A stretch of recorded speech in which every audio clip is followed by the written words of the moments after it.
আমার বাইকে ফিরে মারিয়া লাইছে, আমার শিক্ষক বাইকে পুলিশে ফিরে মারিয়া লাইছে, আমার বাইকে পুলিশে ফিরে মারিয়া লাইছে, আমার বাইকে পুলিশে ফিরে মারিয়া লাইছে না। আমাদের শিক্ষক নাই, আমাদের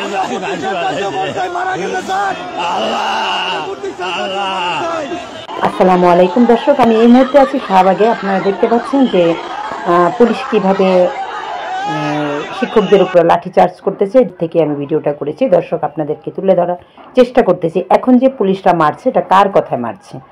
আগে যখন ছাত্রদেরকে মেরেছিল পুলিশ, তখন তো স্বৈরাচারের কথা উল্লেখ হয়েছিল। এখন কার কথায় এই পুলিশ লাঠিচার্জ করছে জানতে চায় আমার অবুঝ মন।